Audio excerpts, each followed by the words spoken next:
Hi guys! Welcome to our day 6 of walking. So, siningit lang ulit natin siya sa break time. So, kailangan natin mabilis. Baka mag-ibang ruta ulit kami ngayon.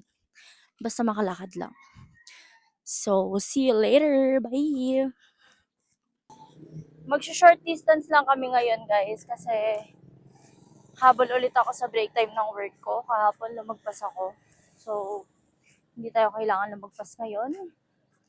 At tayo ay nag-start na maglakad dito sa highway. Short distance lang kami ngayon guys. Dahil mamadali kami. Wala kaming ibang errands ngayon. Tapos balik sa work.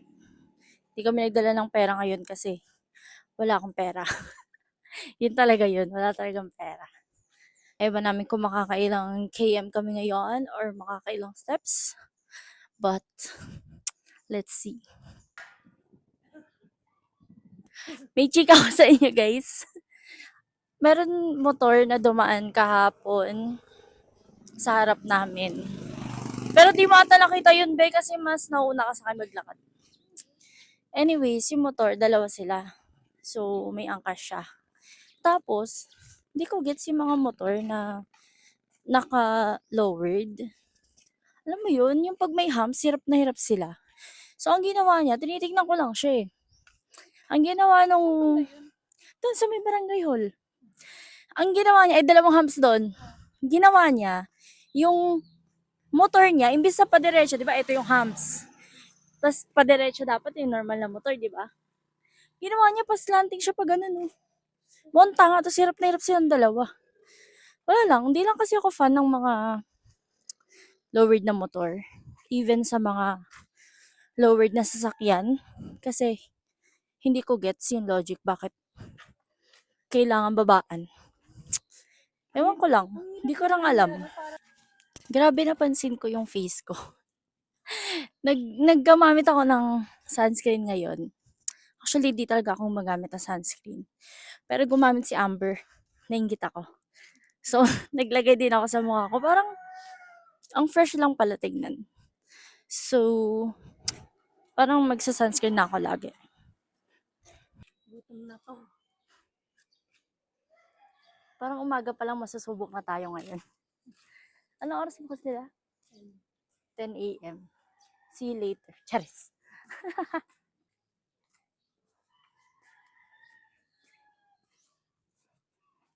Pag ako, nireport kita, papa-cancel kita. Alam nyo, araw-araw na lang ako sinusubok ng panahon. At ni Lord. Kasi sobrang sakit ng paa ko. Niisip ko kanina hindi sana ako maglalakad. Pero iniisip ko din, paano? I mean, masasanay din naman siya. Kaso iba yung sakit niya, para ako napilay kahapon.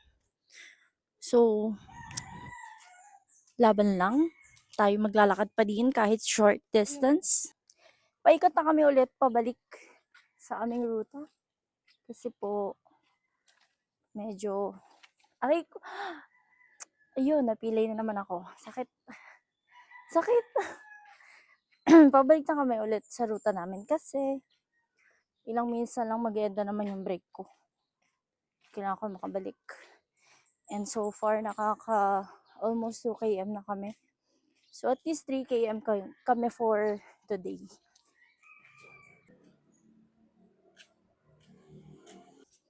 Update, gutom na daw si Amber. At kailangan na po namin umuwi. Dami na masakit sa kanya guys. Siguro di na kami muna maglalakad. Hindi, pero masanay siya maglakad sa akin. Kasi naglalakad talaga siya sa Manila. So, pero mas masarap maglakad dito, 'di ba? Wala masyadong mga sasakyan. Alam niyo ba, naalala ko, ilang days kami naglalakad, almost 1 week na kasi day 6 na ngayon. Kagabi lang ako nagtimbang. Pero, oo, kagabi lang. Pero, alam ko yung timbang ko last na timbang ko. Tapos nagtimbang ako kagabi. So, wala kami. Ano yung last timbang mo muna? Secret ko muna. Kasi ano nga? It's 93. 93.6. 0.6. Ngayon, Tapos kagabi nagtimbang ako, 91.5. diba? So, Bigas na bumili ako ng sarili naming weighing scale. Kasi kaya lang ako napatimbang kasi nagpunta kami kila kuya. So, may timbangan sila. So, umorder tuloy ako para online. dagdag Para, pressure. or at least, natatrack ko siya, di ba?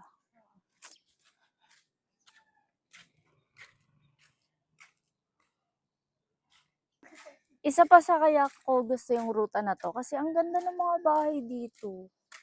Kasi ang dami mga tanim na, ang dami mga tanim na, halaman, mangga. May suha kami nakita kanina. Tapos parang ang refreshing ng mga layout ng bahay. Time check, 7 a.m. 5 kanto na lang. Malapit na po kami. At mukhang malilate na naman ako. Pero ginawa namin ang lahat para mapabilis ang aming lakad. Dami kasi kwento ni Amber. Shoutout po kay... Joke lang. Dito na kami sa kanto namin ngayon. So, wala masyadong special na nangyari ngayon. Basta naglakad lang kami. And then, back to work na ako. So, dito ako natatapusin ng video. Thank you so much for watching. At kasama ko kayo sa aking journey. Bye! Bored siya. Yan ang kanyang pinagagawa. Hanggang makauwi ang bahay.